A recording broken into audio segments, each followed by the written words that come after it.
第4集沖涼。朝頭早8點半，物理治療師到咗啦。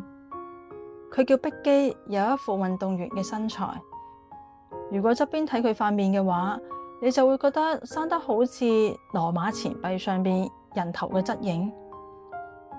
佢到咗之後，幫我喐一喐手臂、大腿呢啲關節硬化嘅地方。呢種物理治療叫做凍源。呢個軍事名詞用喺我身上，感覺有啲滑稽，因為我呢支軍隊一早已經潰不成軍，20個禮拜之內居然輕咗30公斤。我中風之前都試過食過8日嘅減肥餐，嗰陣時候點敢奢望會有今日嘅效果啊？碧基佢檢查下我有冇震嘅地方，有冇改善嘅跡象。佢同我講，試下啦，捉住我隻手。我偶然都有啲幻覺，以為可以喐到手指頭，所以我集中全部嘅力量，諗住將佢嘅指骨碾碎。但係其實喐都冇喐過。佢將我隻手擺返喺泡沫墊褥入邊。事實上，唯一有進展嘅地方就係我個頭。我個頭終於可以左右喐動90度。咁我睇嘢嘅視野就可以闊啲，睇到隔離建築物屋頂，亦都見到我個仔佢畫嘅一隻米奇老鼠伸出長長嘅舌頭。因為持續嘅練習，我嘅嘴巴已經可以微微張開，就好似物理治療師所講，必須要非常有耐心。呢一套嘅復康運動最後一個步驟就係面部按摩。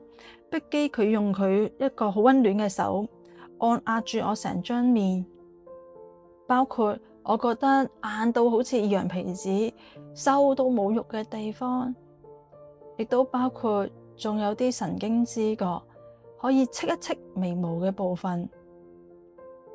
呢2個部分正正從嘴巴經過，我可以牽動一邊嘅嘴角，略略露出一半嘅笑容。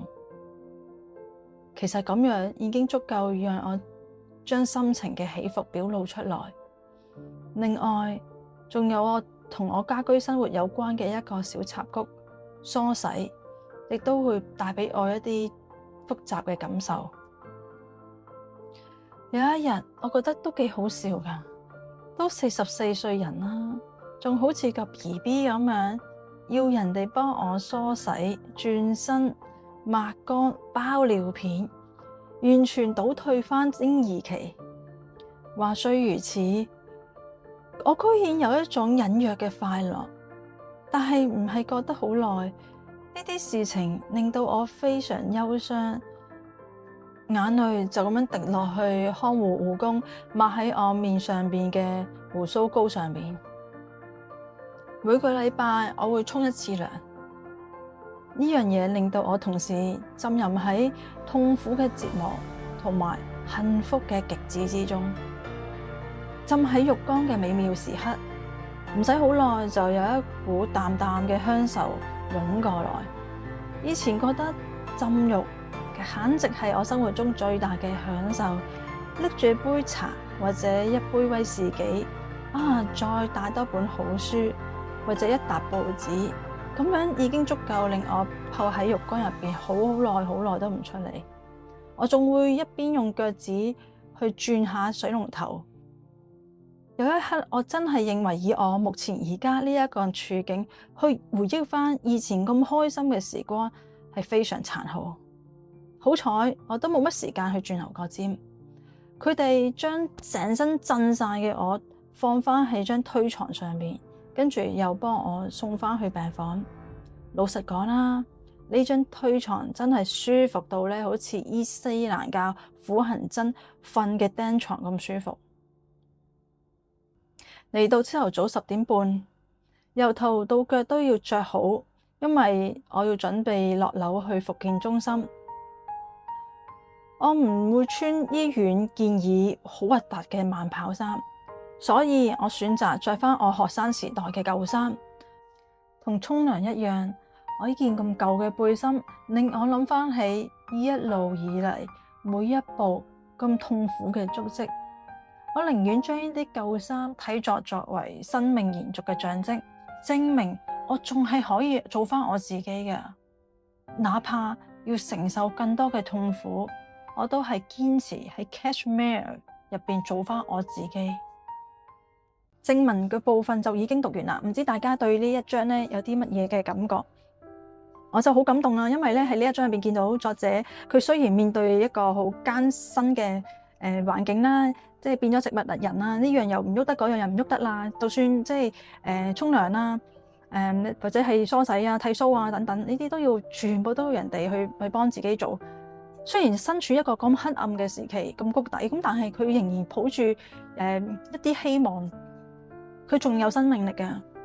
咩叫生命力啊？我都唔識講啦，但係冇生命力嗰啲人咧就係活着又得，死咗都可以。我對咩都冇興趣啦。咁作者就似乎就唔係呢個階段啦。咁第二樣嘢令到我好感動咧，就係佢對自己即係一啲衣物嘅形容。佢作者咧佢拒絕着醫院嘅制服啦，寧願着翻以前學生時代嘅衫褲啊，同埋着翻自己嘅 Cashmere 啊。呢啲即係舊嘅衣物咧，好似係一個象徵啊，即係象徵佢即係自我一個延續嘅象徵。就算我而家身體控制唔到，但係我只要着翻我舊嘅衫褲，呢啲咁熟悉嘅衫褲，就可以證明我仲係我，而唔係咧被疾病定義嘅病人。好多人身體出現疾病之後，都會將即係所有嘢都交俾醫生。喺呢度唔係反對醫療嘅制度，佢哋絕對係一個可靠嘅制度嚟嘅。咁比食藥啊、做療程更加重要，就係自己內心點樣睇自己，入邊嗰個內在對話係點樣嘅咧？個內心世界係點樣嘅咧？係處處冇希望，定係都可以喺黑暗中揾啲光明出嚟嘅？即係好似喺呢一篇所講。就算係成身都冇晒力啦，但係即係個頭可以轉90度，左右轉90度，個嘴仲可以微微張開，仲可以露出半邊嘴、半邊微笑呢啲咁嘅細節。雖然係啲好濕濕碎碎嘅進步啊，咁但係其實已經俾作者一個黑暗中一啲好似曙光啊，令到佢覺得其實有啲嘢係自己可以控制到嘅，唔係自己諗得咁差。最後佢就憑住呢一個嘅動力。將自己嘅感受仲寫一本書出嚟添。